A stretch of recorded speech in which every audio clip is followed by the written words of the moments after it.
investing in startups, I've seen so many startups like approach this the wrong way where they really, really, really want a deal to happen. And as soon as that you get to that point, you're just gonna get screwed. It's just you have to be okay with either outcome. When you even heard that the company that acquired you was interested, what was even your first thought? Like, what was the first emotion? So the first thought was, so the way it was set up is there was this private equity fund that we had talked to about our fundraise, who told us, hey, there's this company in Brazil that's doing, X in revenue and Y in sales. And I'd never heard of them. And I was like, you're lying. Like these numbers are absolutely not real, because the numbers were unreal. And they basically pitched it as a blind date. They're like, you know what? Just meet them, see if you like them. Because up front, I'm like, I don't want to sell. And I legitimately did not want to sell. And just meet them, and, met them once, and met them twice, and started to see that overall the founders of that company, JP and Mateus, they're super, super aligned in exactly the same way we were, thought about the world the same way, and so forth. Then it progressed to, okay, let's talk about numbers. And I was like, okay, before wasting too much time, let's just see that we're roughly aligned in terms of like valuing the business the same way. And that didn't take long. I think in a day or two we got to that point. And then at that point, I'm like, okay, now I need to really think about this, right? Now I need to really think about, like, am I, for instance, like, am I doing the right thing for the business, or am I overreacting because of my own mental state, my own burnout or whatever? And that it was a difficult decision. Eventually, it became an easy decision, especially after I, again, over Thanksgiving, went to Brazil, spent time with them, like in their office, talk to their people. By that point, it became an easy decision, but it was hard for a while, going back and forth. You know what's interesting, and it'll be interesting to see if you have a similar thing.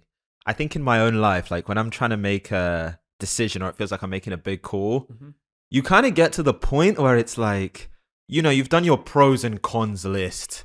You've like spoken to different people, and like you kind of know the different parameters and circumstances. And sometimes I get to a point where I'm just like looking for a sign, basically. Yeah. Like I'm looking for something which is like, it's almost like God or the universe is like, okay, just go this way. Yeah.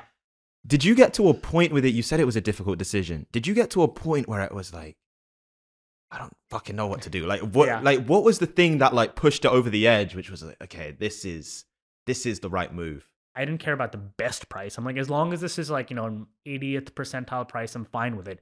So we never ran an acquisition process. We never tried to like sell to the highest bidder. I'm like, look, I like these people. If they pay us a fair price, that would work. And again, went to Brazil, and then it became like, okay, fine, this completely makes sense, and I'm at peace with this decision no matter how it goes. Because in life, I'm always like, did I make the best decision with the data I had available to me at the time?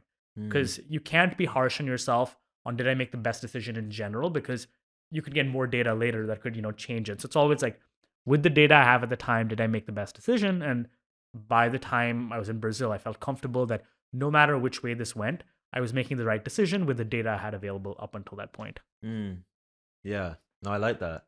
When you did make the decision, was there like anxiety?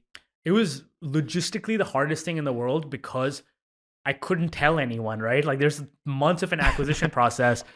Outside of a couple of executives, no one at the company could know. So there was a lot of like sketchy behavior of me like disappearing for like days on end, and like just like not being in the office, and like, because you can't distract your team. The team cannot know what's happening until it's confirmed. And like with any deal, you have to make the assumption it is not going to happen until the day it closes. So you're in this like weird like purgatory where you're like, I may make a lot of money. I may not. I may not have to run this company. I may have to run this company. Either outcome is possible while you're working to actually negotiate the like finer points of the deal.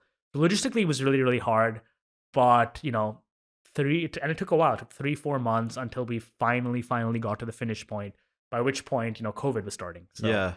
Yeah. You spoke about sleep earlier. I'm like, I feel like I can handle a certain level of uncertainty, but I feel like the sleep would be all over the place. This is just like a massive level of uncertainty, because like the two outcomes are so dramatically different, and you have to be kind of chill, and you have to just pretend. And it's the hardest thing in the world, but you have to theoretically be outcome independent, because if you're not outcome independent, you lose all leverage. So Mm. right until 2 weeks before the deal closed, I threatened to walk away from the deal because they were taking so long with the paperwork that Mm. I'm like, guys, we negotiated a deal, we signed a term sheet that was under the assumption that we would get it done in a certain period of time.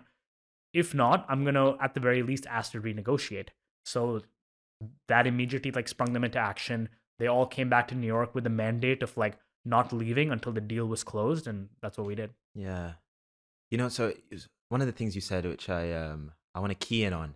If you're not outcome independent, you lose all leverage. It reminds me. I was listening to some guy talk about Mm-hmm. negotiation, and he said in any negotiation, the person that cares the least usually wins. Mm-hmm. Where did you learn that?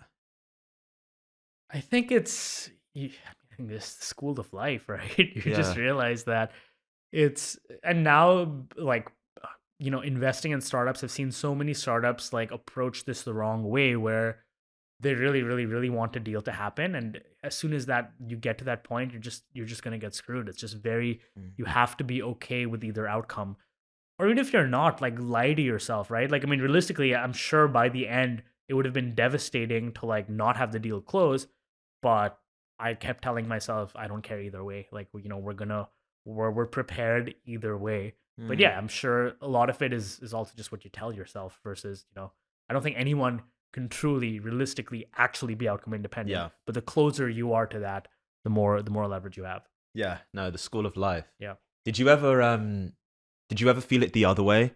Like either professionally, personally, um, where you were so tied to something happening a certain way? Because we all get like that, right? Like sometimes it's so hard to have that mental discipline Mm-hmm. to disassociate yourself in a way, right? Like we want certain Mm-hmm. things to happen.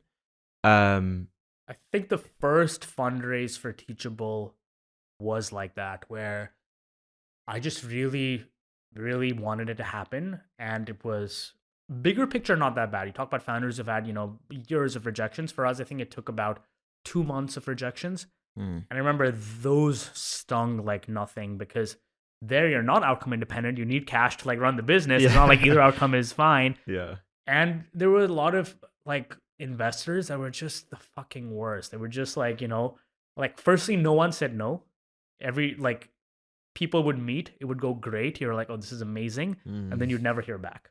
So it uh, would be this like slow realization that like that's happening. But then also they're just investors that did like bad things. Like I remember like one investor met with me while they were trying to run errands. So this person is like literally shopping while I'm trying to pitch, and it's kind of disrespectful, right? yeah, Another investor like again like says all the things they're going to invest. One of them said, "Do you have papers? I'll like sign the papers if you have them right now." I said, "Oh, I don't have papers, but I'll email them to you." And then nothing. dang, And yeah, someone else like said they're going to invest, and then you don't hear from them, and like 1 month later they invite you to a party and they're like, "Oh, let's party." And I was so there were lots of these like repeated things that again, not none of these were independently that big a deal or that bad, but it was a couple of months of just being like you feel so close yet it's not yeah. happening.